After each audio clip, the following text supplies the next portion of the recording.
फिर अगला श्लोक।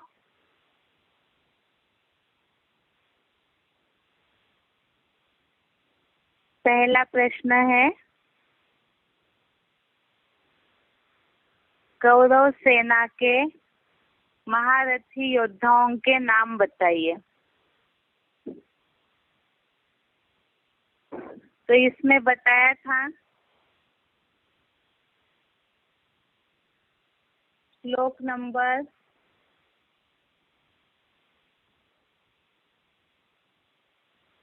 8 और 9 में एक तो पितामह भीष्म, द्रोणाचार्य, कर्ण,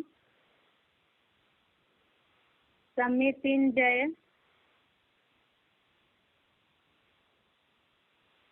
अश्वत्थामा, कृपाचार्य, विकर्ण, सोमदत्त पौत्र भूरिश्रवा। ये 8वें अध्याय में 8वें श्लोक में आए हुए नाम है कौरव सेना के। उसके बाद दुर्योधन के हिसाब से सेनापति होने योग्य कौन है, जिसके लिए पहले अध्याय का 7वां श्लोक, अध्याय 1 श्लोक नंबर 7 में एक वाक्य आया है जो दुर्योधन ने आचार्य द्रोण को बोला है इसमें कि फिर हमारे जो विशिष्ट योद्धा है उन्हें आप जान लीजिए। तो ब्रैकेट में जो लिखा है कि सेनापति होने योग्य आप है। तो दुर्योधन के हिसाब से पितामह भीष्म के बाद द्रोणाचार्य के लिए बोला हुआ है कि वो सेनापति होने योग्य है। अगला है, भूरिश्रवा को किस धर्म का बताया है। तो ये श्लोक नंबर 8वां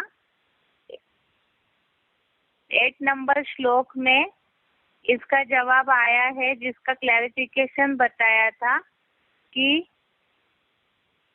भूरी भूरी प्रशंसनीय महात्मा बुद्ध ही सोमदत्त पौत्र भूरिश्रवा है, अर्थात सतयुगी 16 कला नारायण की तीसरी पीढ़ी का नारायण।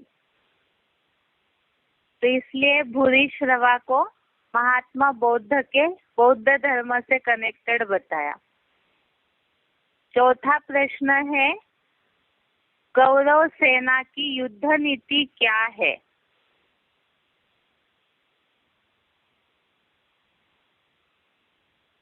कौरव सेना की युद्ध नीति के लिए श्लोक नंबर 9, श्लोक नंबर 9 इसमें आया है, एक तो छल छिद्र वाले ज्ञान अज्ञान के शस्त्रों से मेरी मनमत से, माना दुर्योधन की मनमत से प्रहार करने वाले हैं तथा झूठी और आतताई हिंसक युद्ध कला में निपुण है। श्लोक नंबर 9 इसमें दुर्योधन ने ये बोला है, और भी अनेक कौरव पक्ष के शूरवीर है जो विशेष रूप से मेरे लिए अपने जीवन का भी मन मारकर त्याग करने वाले हैं।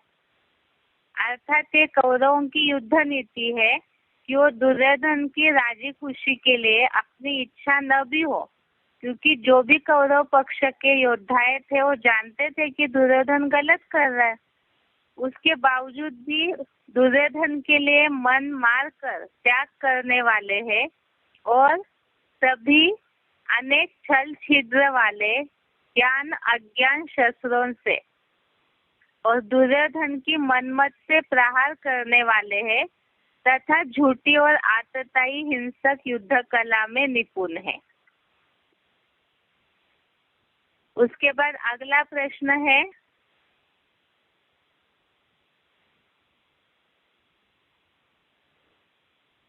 कौरव सेना और पांडव सेना में क्या अंतर है।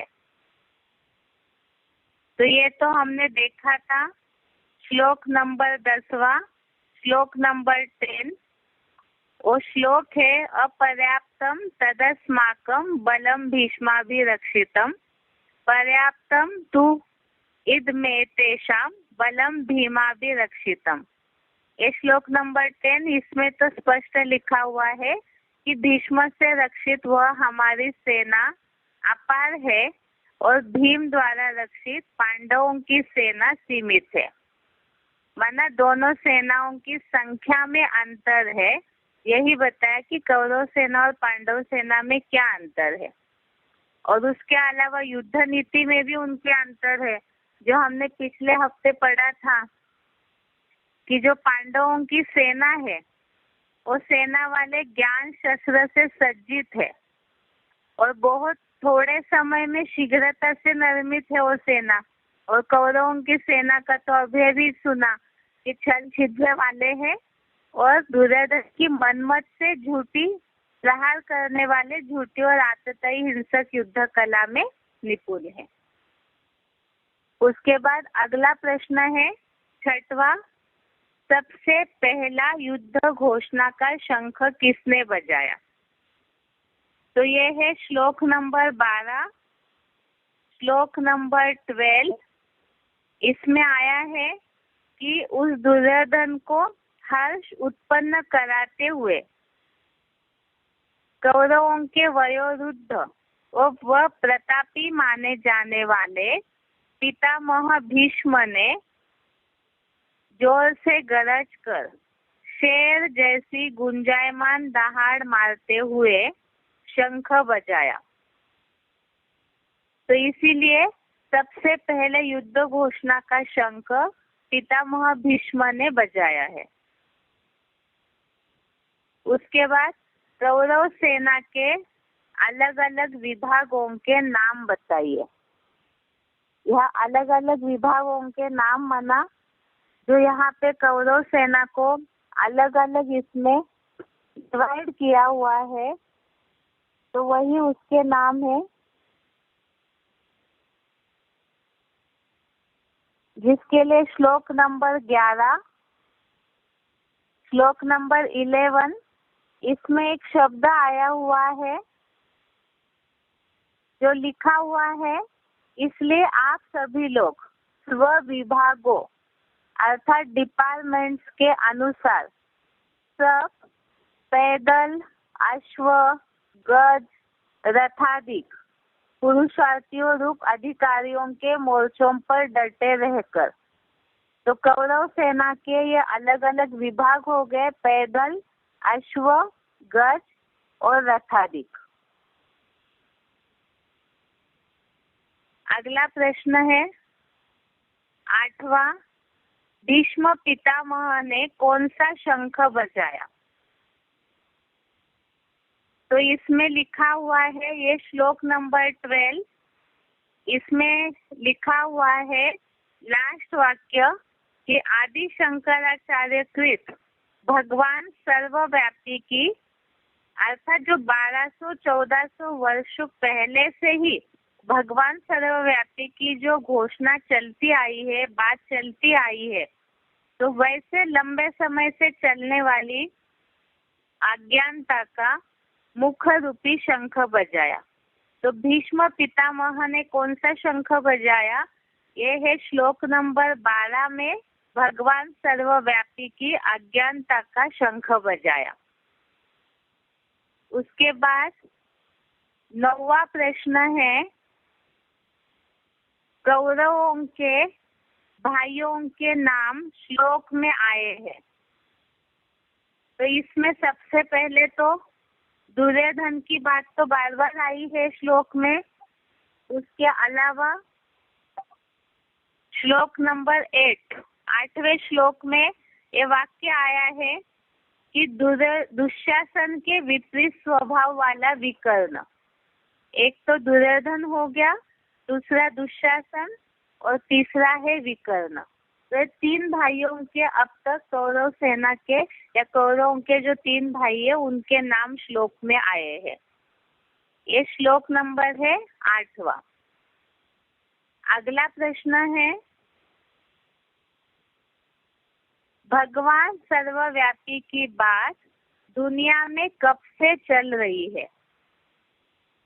तो ये तो अभी अभी पढ़ा हमने श्लोक नंबर 12, श्लोक नंबर 12, इसमें जो बात आई है, जब से संन्यास धर्म की स्थापना हुई लगभग 1200-1400 वर्ष पूर्व, जो लिखा है आदि शंकराचार्य कृत भगवान सर्वव्यापी की दीर्घकालीन घोषणा जो हुई, तो वो है 1200-1400 वर्ष पहले से भगवान सर्वव्यापी की बात दुनिया में चलती आ रही है।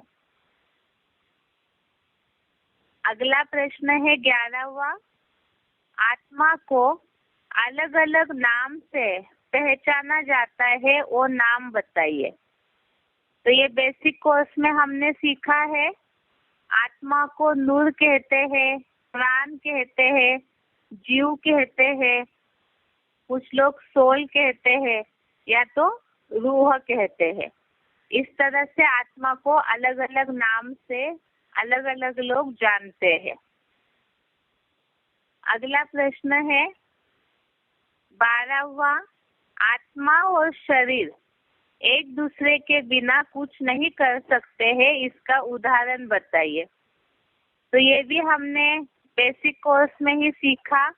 जैसे उदाहरण दिया था फोन और बैटरी का, कि बैटरी के बिना फोन काम नहीं कर सकता, इसी तरह आत्मा और शरीर दोनों एक दूसरे पे डिपेंड है। ऐसे ही बताया था कार और ड्राइवर, इसमें भी ड्राइवर के बिना कार चल नहीं सकती है, तो इसी तरह आत्मा रूपी ड्राइवर के बिना शरीर नहीं चल सकता है। अर्थात ये प्रश्न का उद्देश्य ही है कि लोगों की बुद्धि में ये बात बिठाना जरूरी है कि शरीर को चलाने वाली आत्मा जो चैतन्य शक्ति है, उसके बिना शरीर जड़वत है और आत्मा भी शरीर के बिना जड़वत है। 13वां प्रश्न है, आत्मा भ्रिकुटी के बीच में रहती है, इसके लिए गीता में क्या शब्द आया है? आत्मा भ्रिकुटी के बीच में रहती है, इसके लिए गीता में क्या शब्द आया है? तो ये 8वें अध्याय का 10वां श्लोक, इसमें हमने 2-3 बार पढ़ा है। शब्द आया है भ्रुवोर मध्य प्राणम आवेश्य सम्यक, अर्थात भ्रिकुटी के बीच में प्राण रूप आत्मा समाई हुई है। तो ये शब्द है आत्मा भ्रिकुटी के बीच में रहती है, उसके लिए भ्रुवोर मध्य प्राणम आवेश्य सम्यक। अगला प्रश्न है 14वां, आत्मा के पाप ज्ञान जल से साफ होते हैं, इसके लिए गीता में क्या शब्द आया है? इसके लिए शब्द बताया था 5वें अध्याय का 17वां श्लोक, अध्याय 5 श्लोक नंबर 17। इसमें एक शब्द बताया था बेसिक कोर्स में, ज्ञान निर्धूत कल्मषा। आत्मा के पाप ज्ञान जल से साफ होते हैं, इसके लिए गीता में शब्द आया है ज्ञान निर्धूत कल्मषा। उसके बाद अगला है प्रश्न, अश्वत्थामा दुर्योधन के साथ कैसा व्यवहार करता है? तो इसके लिए श्लोक नंबर 8वां, श्लोक नंबर 8, इसमें एक शब्द आया था। एक तो अश्वत्थामा का अर्थ उसमें लिखा है मन रूपी सर्पमणि का धारण करता अश्वत्थामा। उसके आगे ब्रैकेट में लिखा है दुर्योधन के सामने निडर होकर कटाक्ष करता, अर्थात वो दुर्योधन से निडर था, डरता नहीं था, और दूसरा कटाक्ष करता, अर्थात जिस तरह से चुभने वाली बातें बोलते हैं उस तरह से कटाक्ष वाली बातों वाला व्यवहार करने वाला। तो इस तरह से अश्वत्थामा दुर्योधन के साथ निडर और कटाक्ष करता वाला व्यवहार करता है। उसके बाद अगला प्रश्न है,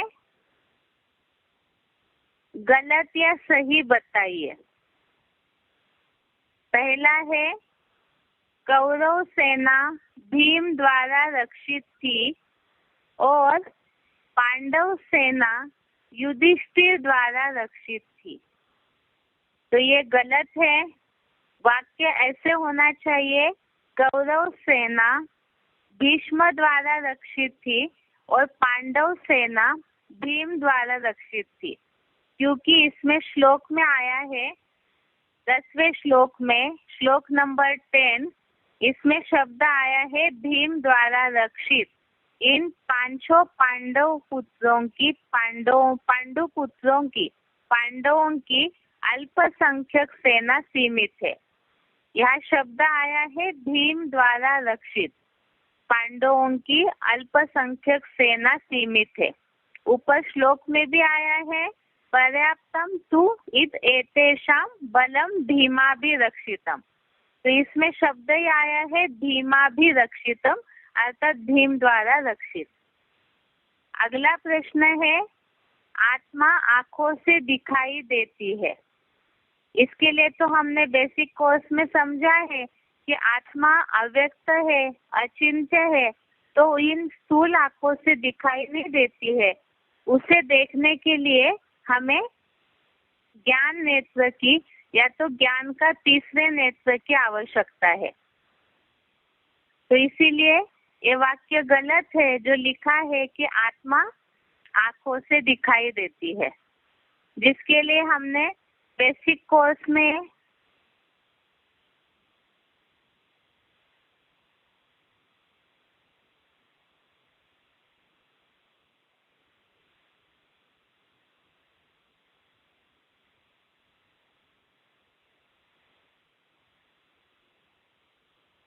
नेत्र वाले देखते हैं, महामूर्ख नहीं देख पाते। अध्याय 15 श्लोक नंबर 10, 15वें अध्याय का 10वां श्लोक। इसमें लिखा हुआ है, देह छोड़ते या धारण करते अथवा भोगते हुए त्रिगुण युक्त आत्मा को ज्ञान नेत्र वाले देखते हैं, महामूर्ख नहीं देख पाते हैं। इसके अलावा ये जो बताया आत्मा अव्यक्त है, अचिंत्य है।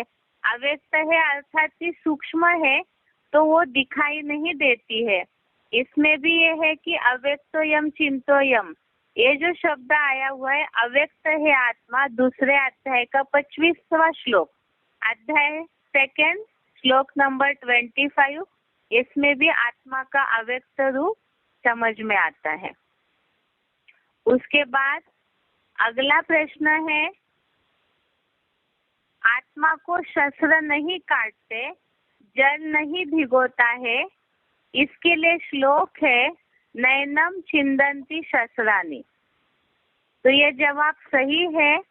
आत्मा को शस्त्र नहीं काटते, जल नहीं भिगाता, अर्थात 5 तत्वों का असर नहीं होता, उसके लिए ये श्लोक सही है।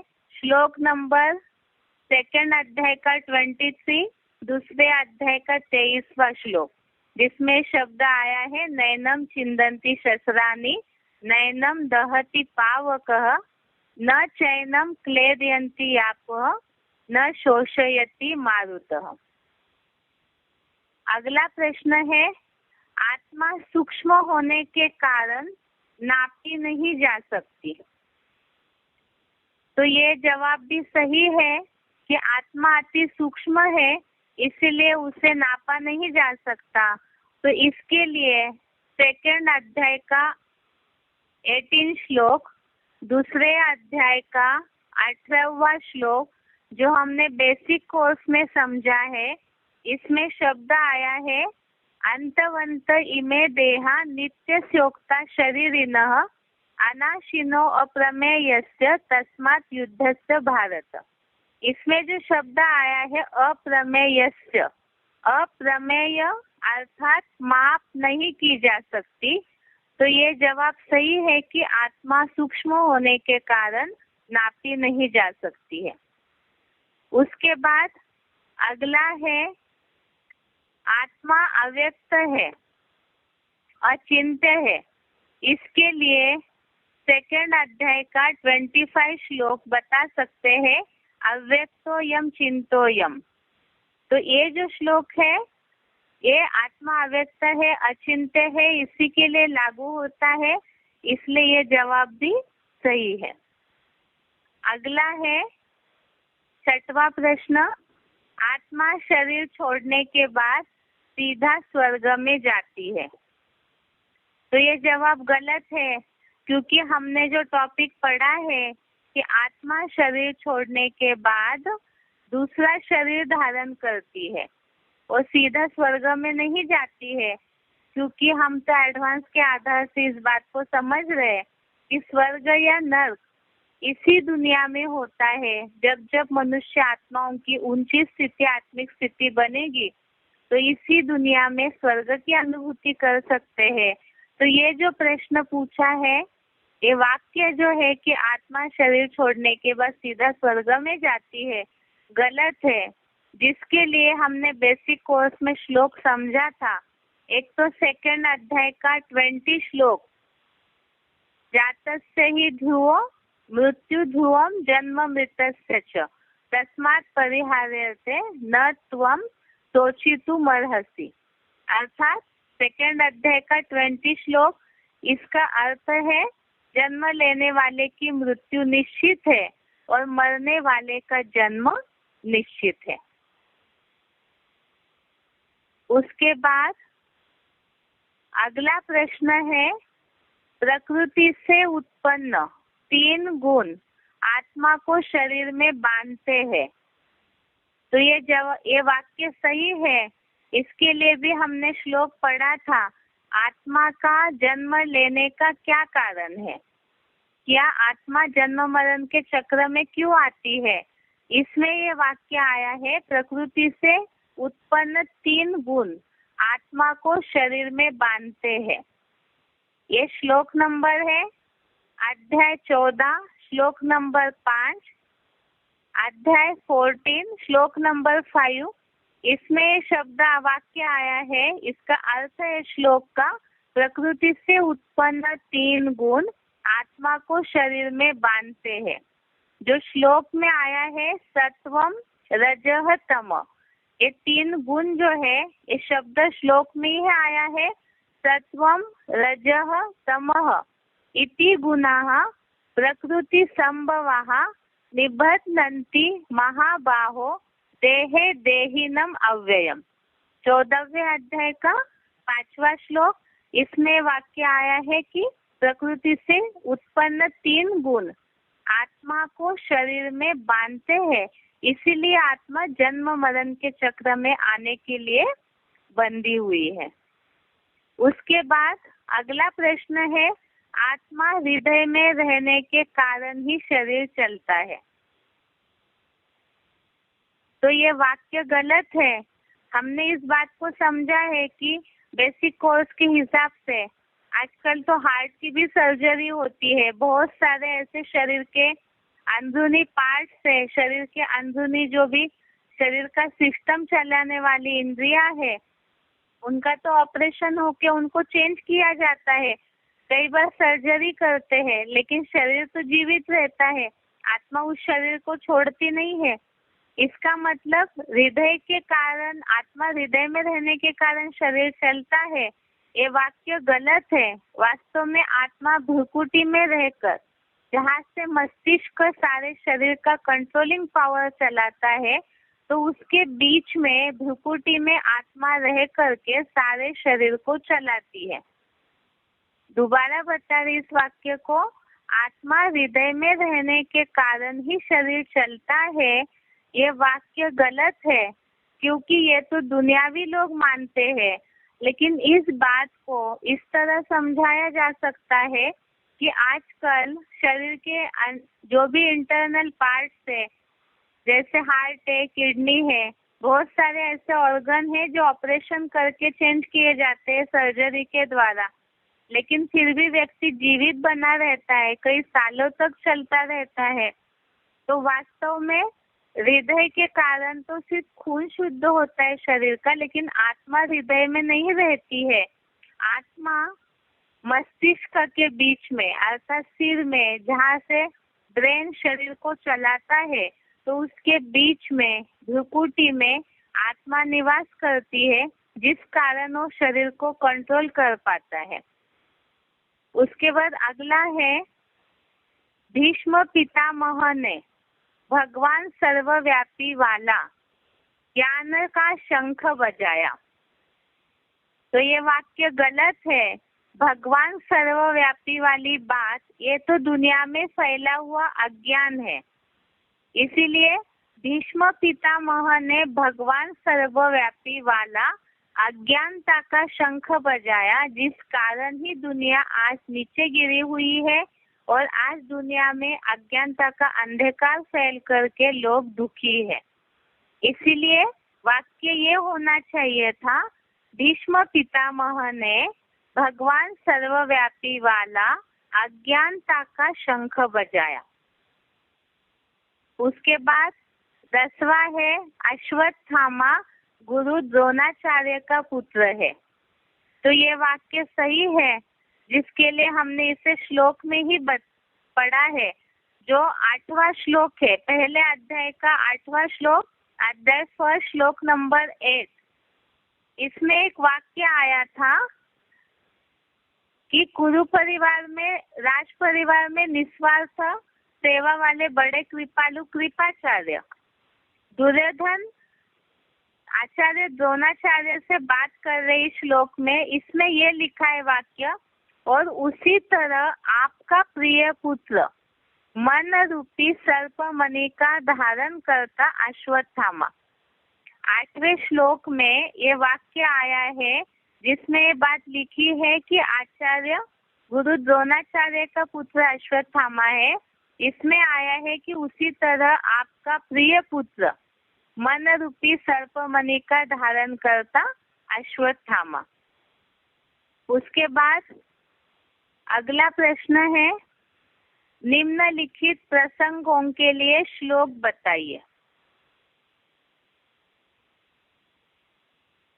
इसमें सबसे पहला है पांडव सेना और कौरव सेना की संख्या बताने वाला श्लोक। तो ये है श्लोक नंबर 10, पहले अध्याय का 10वां श्लोक। ये है अपर्याप्तम तदस्माकं बलम भीष्माभिरक्षितम पर्याप्तम तु इदेतेषां बलम भीमाभिरक्षितम। जिसका अर्थ है, समाज व सरकार में महासम्माननीय निवृत्ति मार्गीय भीष्म से रक्षित वह हमारी सेना अपार है, जबकि भेड़िए जैसे खदूस राक्षसी वृत्ति वाले लंबे चौड़े भीम द्वारा रक्षित इन 5 पांडुपुत्र पांडवों की अल्पसंख्यक सेना सीमित है। उसके बाद दूसरा प्रश्न है, भीम के शंख बजाने से सबसे पहले दुर्योधन को खुशी हुई। भीष्म के शंख बजाने से सबसे पहले दुर्योधन को खुशी हुई। तो इसमें ये बताया है, पहले अध्याय का 12वां श्लोक, श्लोक नंबर 12। इसमें शब्द आया है, तस्य संजय नयन हर्षम गुरुरुद्ध पितामह सिंहनादम विनोद्योच्च शंखम दद्मो प्रतापवान। इसके अर्थ के पहले वाक्य में ही आया है, उस दुर्योधन को हर्ष उत्पन्न कराते हुए कौरवों में वयोवृद्ध व प्रतापी माने जाने वाले पितामह भीष्म ने जोर से गरज कर शेर जैसी गुंजायमान दहाड़ मारते हुए भगवान सर्वव्यापी की अज्ञानता का मुख रूपी शंख बजाया। तो शुरू में ही वाक्य आया कि दुर्योधन को हर्ष उत्पन्न कराते हुए। अगला प्रश्न है, सन्यासियों की रक्षा करने से कौरव सेना को फायदा है। तो इसके लिए भी पहले अध्याय का 11वां श्लोक, अध्याय 1 श्लोक नंबर 11। ये है, आयनेषु च सर्वेषु यथा भागमवस्थितः भीष्ममेवाभिरक्षन्तु भवन्तः सर्व एव हि। इसमें जो आया है, दुर्योधन ने उनकी सेना को द्रोणाचार्य से बात करते हुए बात बोली है, इसलिए आप सभी लोग जो भारतीय प्रजातंत्र राज्य के छोटे बड़े पदाधिकारी रूप में शासक है, स्व विभागों अर्थात डिपार्टमेंट्स के अनुसार सब पैदल अश्व गज रथाधिक पुरुषार्थियों रूप अधिकारियों के मोर्चों पर डटे रहकर निसंदेह जन धन वैभव बाहुबल या रिश्वतखोरी द्वारा अन्याय से भी सब ओर से भीष्म की ही रक्षा करे, क्योंकि वोटदाता प्रजाजनों में इन सन्यासियों का बहुत मान है। तो सन्यासियों की रक्षा करने से उनको वोट मिलेंगे, उनकी प्रजा बढ़ेगी, इसीलिए सन्यासियों की रक्षा करने के लिए दुर्योधन ने बताया। कौरव सेना के योद्धाओं के नाम बताने वाला श्लोक। तो ये है श्लोक नंबर 8वां, श्लोक नंबर 8। इसमें ज्यादातर सभी के नाम आए हैं। भवान भीष्मस्य कर्णस्य कृपस्य समितिंजय अश्वत्थामा विकर्णस्य सोमदत्ति तथैव च। इसमें अर्थ है आप स्वयं आचार्य है ही, माना द्रोणाचार्य, और पितामह भीष्म, ऐसे ही कर्ण और आदि नारायण की जो अर्थात आदि नारायण की तरह जो सारे संसार में कभी न हारने वाला एक सदाकाल युद्ध में विजयी अर्थात समितिंजय, उसके अलावा कृपाचार्य, उसी तरह मन रूपी सर्पमणि का धारण करता अश्वत्थामा, चापलूस कर्ण और दुशासन के विपरीत स्वभाव वाला विकर्ण, और इसी चापलूसी संसार में सोमदत्त पौत्र भूरिश्रवा है। तो इस तरह से ये कौरव सेना के योद्धाओं के नाम बताने वाला श्लोक है। अगला है आत्मा के ऊपर 5 तत्वों का असर नहीं होता है। तो ये बेसिक कोर्स का जो पोर्शन सिखाया था उसमें ये जो श्लोक आया है, इस आत्मा को शस्त्र नहीं काटते, इसको अग्नि नहीं जलाती, इसको हवा भी नहीं सुखाती और जल भी नहीं भिगोता है। श्लोक नंबर 23 अध्याय 2 दूसरे अध्याय का 23वां श्लोक। इसमें है नैनम छिंदन्ति शस्त्राणि नैनम दहति पावकः न चैनम क्लेदयन्ति आपः न शोषयति मारुतः। इसमें ये जो अर्थ है हवा नहीं सुखाती, अग्नि नहीं जलाती, जल नहीं भिगोता, तो यही जवाब है इसका कि आत्मा के ऊपर 5 तत्वों का असर नहीं होता है। अगला प्रश्न है आत्मा भ्रुकुटी के बीच में रहती है। तो इसके लिए आत्मा का जो स्थान बताने वाले श्लोक बताए थे कि आत्मा शरीर में कहाँ रहती है, तो इसमें भ्रुकुटी के बीच में रहती है।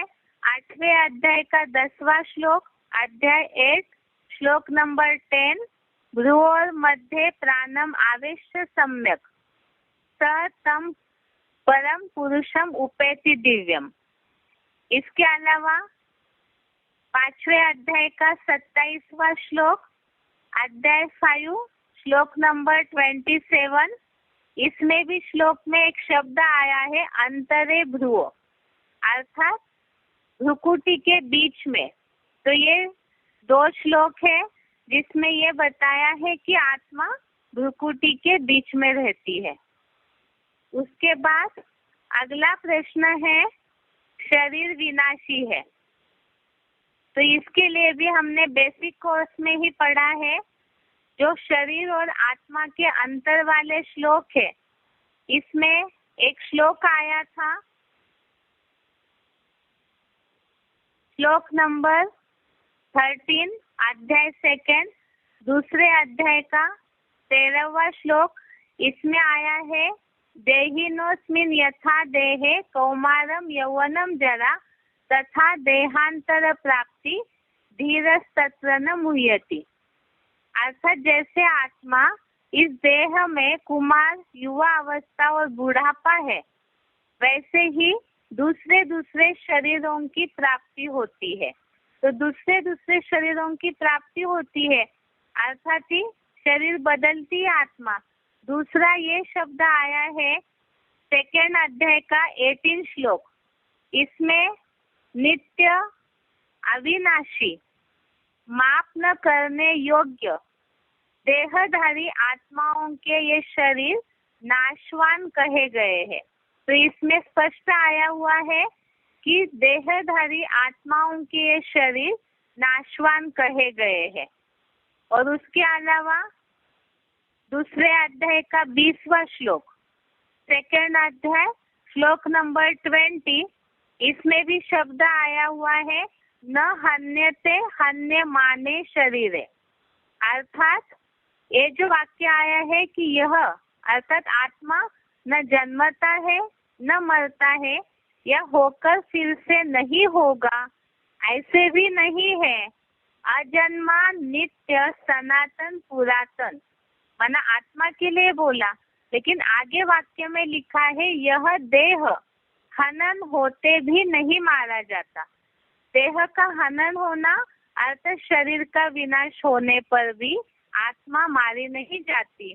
तो इसमें भी ये शब्द आया हुआ है देह हनन होने पर भी आत्मा को कुछ होता नहीं, अर्थात शरीर विनाशी है। उसके बाद अगला है आत्मा अति सूक्ष्म है। आत्मा अति सूक्ष्म है, इसके लिए पहले भी हमने पढ़ा श्लोक नंबर 25 अध्याय सेकेंड। इसमें आया हुआ है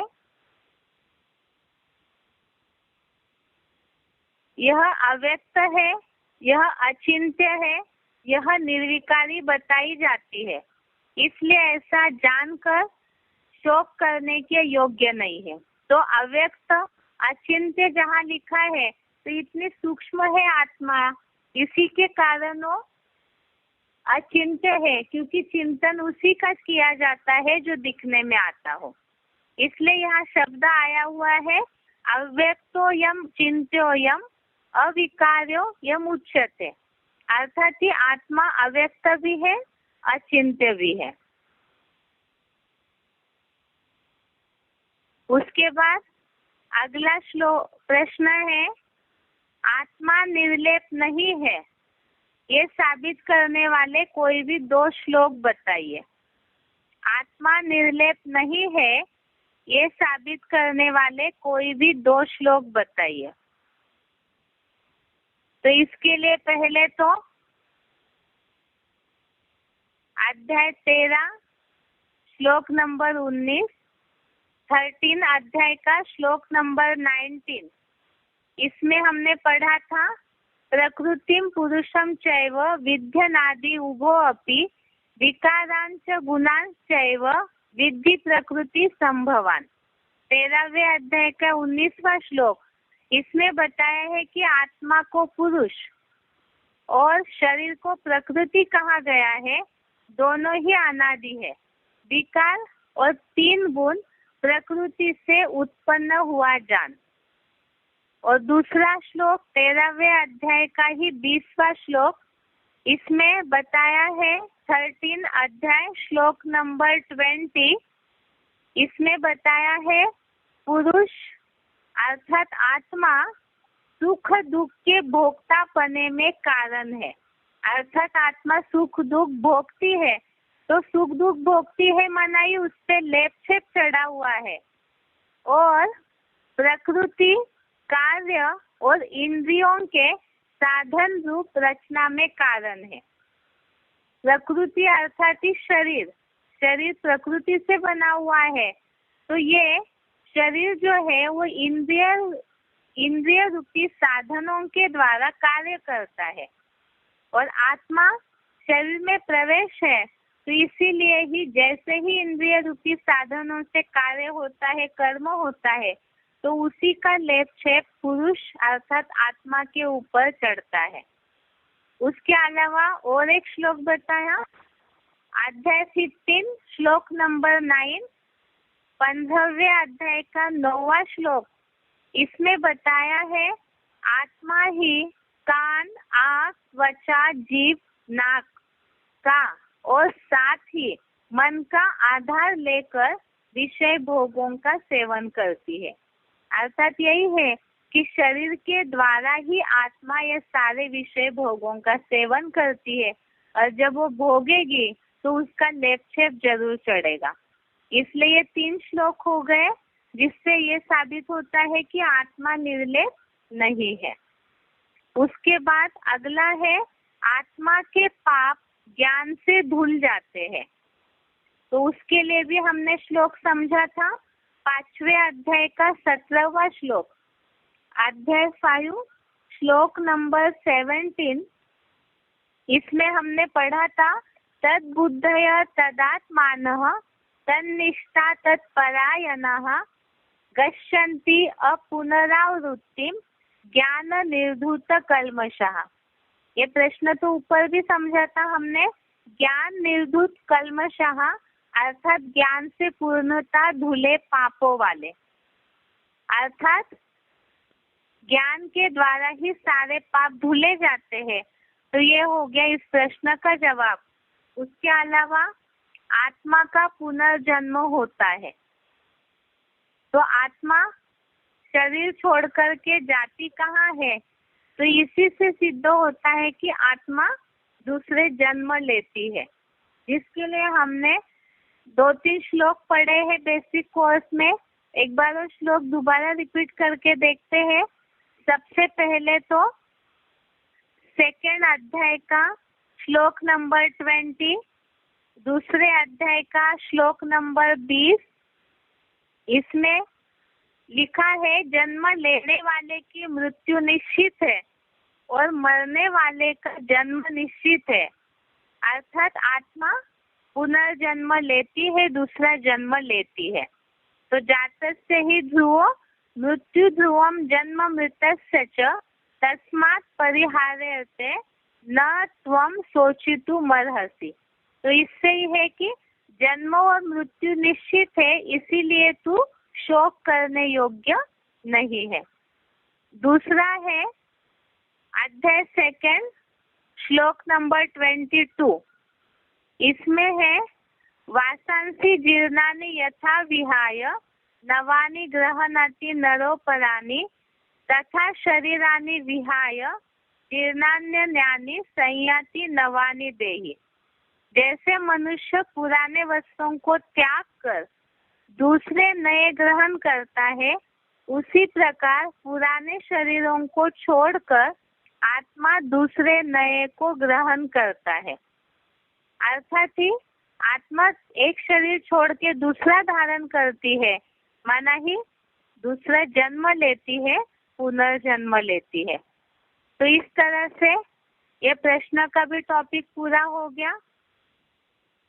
एक लास्ट प्रश्न बचा हुआ है, जिसमें पूछा गया था निर्बल से लड़ाई बलवान की। यह बात इस श्लोक के लिए समझाई जा सकती है और क्यों? तो ये जब श्लोक पढ़ाया था उस समय इस बात को बताया था कि निर्बल से लड़ाई बलवान की।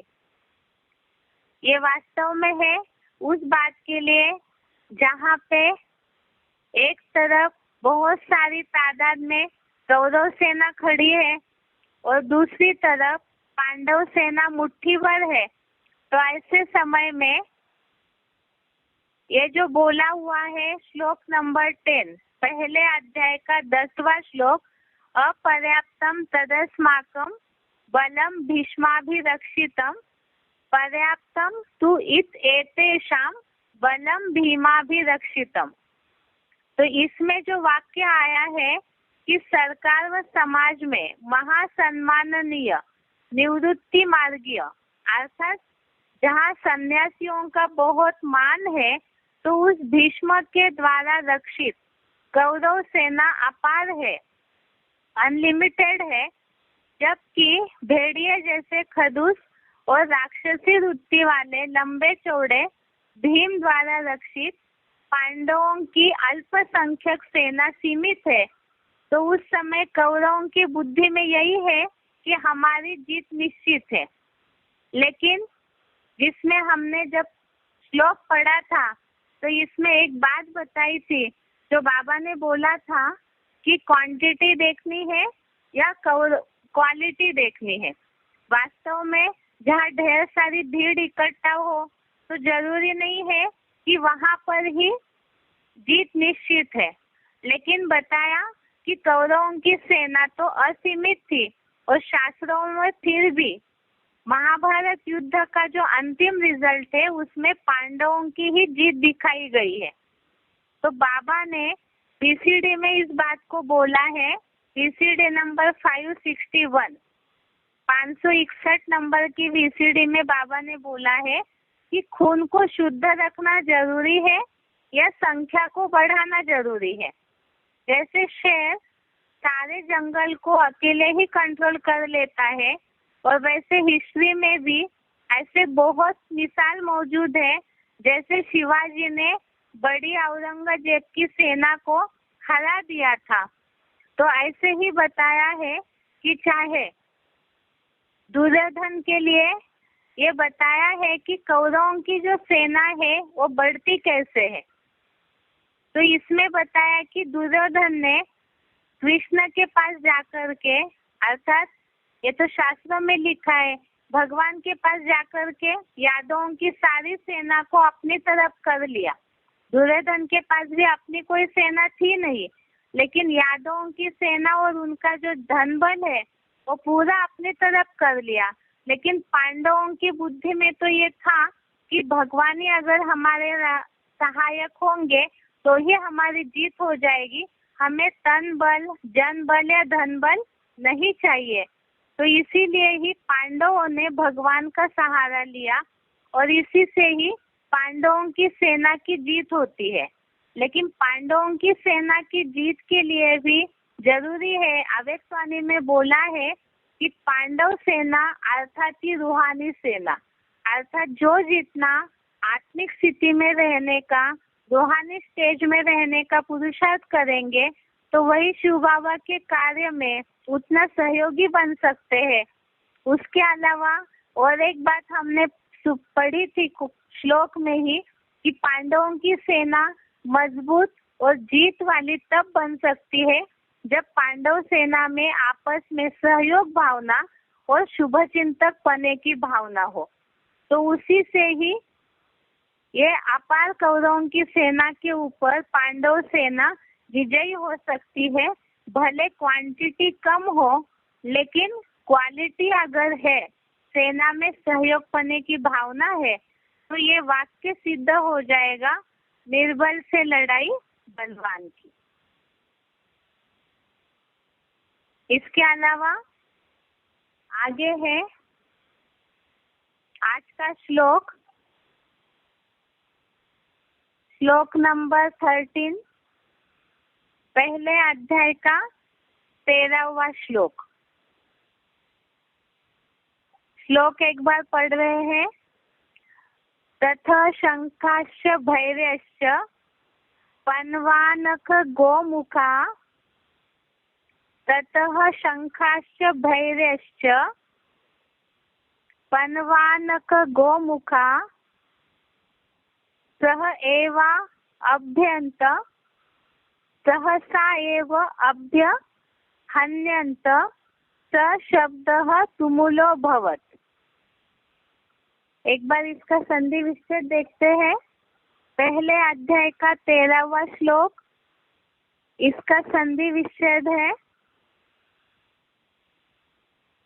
ततः शंखः च भैर्यः च पन्वानक गोमुखा सहसा एव अभ्यहन्यन्त स शब्दः तुमुलः अभवत्। एक बार दोबारा संधि विच्छेद पढ़ रहे इसका। ततः शंखः च भैर्यः च पन्वानक गोमुखा सहसा एव अभ्यहन्यन्त स शब्दः तुमुलः अभवत्। इसका श्लोक है ततः शंखाश्च भैर्यश्च पन्वानक गोमुखः सहसैव अभ्यहन्यन्त स शब्द तुमुलो भवत्। एक बार इसका उच्चारण सुनते हैं।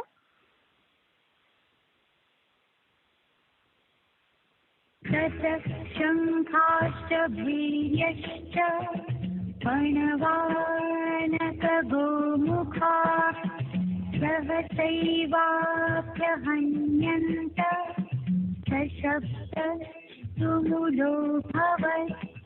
तब तो बाद में अनेक प्रकार के तुंडे तुंडे मते भिन्ना छोटे बड़े मध्यम मुखों वाले ज्ञान शंख और भेरिया, ढोल, नगाड़े और रणसिंगा जैसे ज्ञान अज्ञान के बाजे, समाचार पत्र पत्रिकाएं, रेडियो, टीवी चैनल्स आदि मीडिया, समाज और सरकार के लोगों की बड़ी बुलंद आवाजें अचानक ही होने लगी।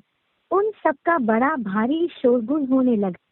ततः शंखाश्च भैर्यश्च पणवानक गोमुखा सहसैवाभ्यहन्यन्त सशब्द तुमुलो भवत्। तब तो बाद में अनेक प्रकार के तुंडे तुंडे मते भिन्ना छोटे बड़े मध्यम मुखों वाले ज्ञान शंख और भेरिया, ढोल, नगाड़े और रणसिंगा जैसे ज्ञान अज्ञान के बाजे, समाचार पत्र पत्रिकाएं, रेडियो, टीवी चैनल्स आदि मीडिया, समाज और सरकार के लोगों की बड़ी बुलंद आवाजें अचानक ही होने लगी। उन सबका बड़ा भारी शोरगुल होने लगा।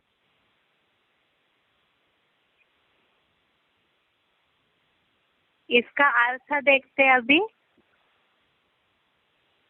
शब्द है ततः शंखाश्च भैर्यः, तब शंख और भेरिया। आगे है पन्वानक च गोमुखः, अर्थात ढोल, नगाड़े और रणसिंगा।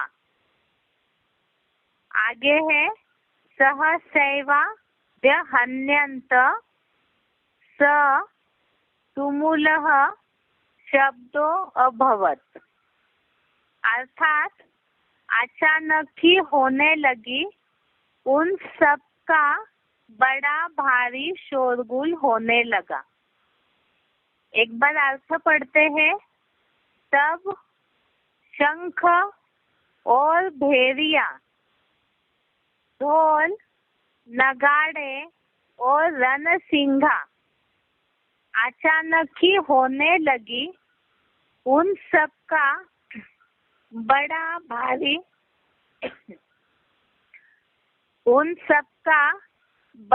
भारी शोरगुल होने लगा। अभी इसका क्लैरिफिकेशन सहित अर्थ देखते हैं। तब तो बाद में अनेक प्रकार के तुंडे तुंडे मतिर भिन्ना छोटे बड़े मध्यम मुखों वाले ज्ञान शंख और भेरिया।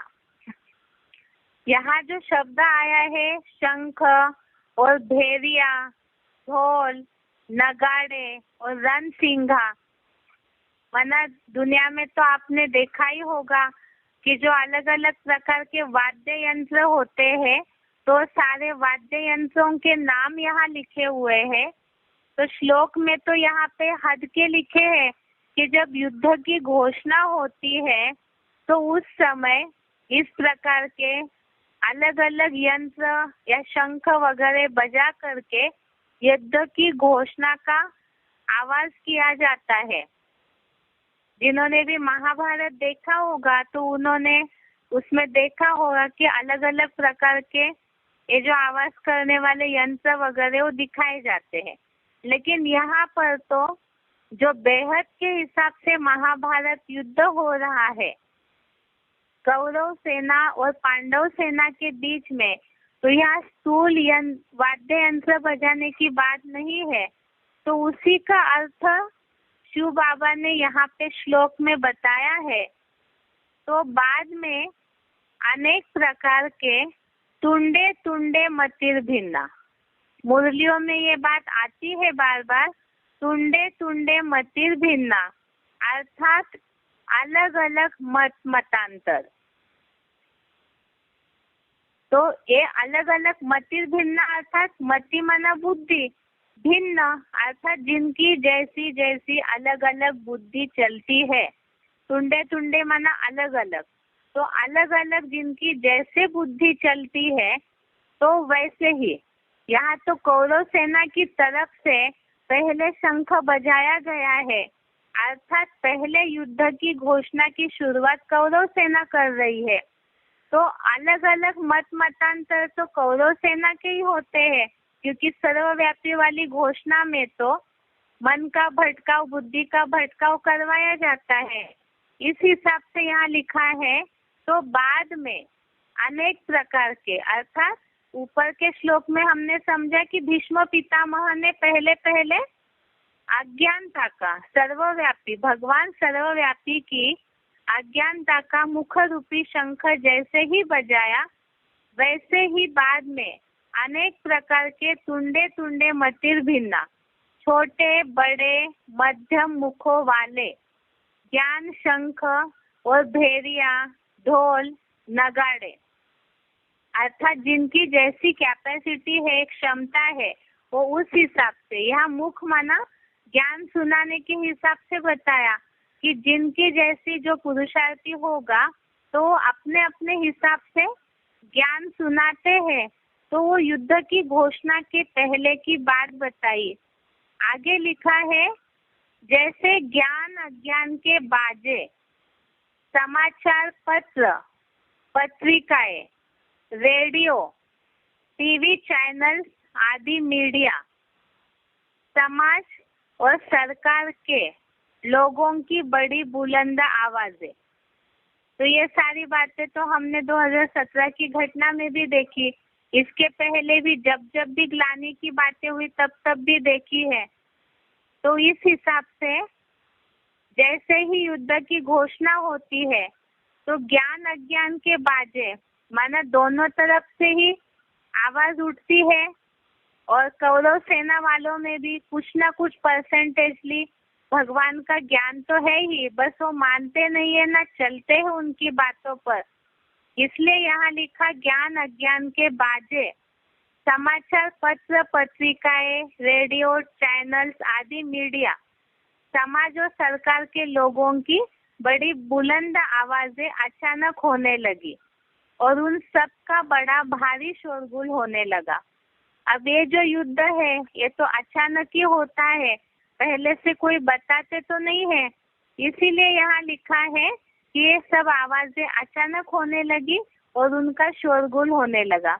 अब चारों तरफ से जब मीडिया ऐसी चीज है जो चारों तरफ एक ही साथ आवाज उठाती है, इसलिए बताया है कि उन सब का बड़ा भारी शोरगुल होने लगा। तो ये है आज का पहले अध्याय का 13वां श्लोक। कल आगे का श्लोक देखेंगे और उसके अलावा आत्मा का जो आगे का टॉपिक है मन, बुद्धि और संस्कार क्या है उसके बारे में समझेंगे। Om Shanti. This session is no longer being recorded.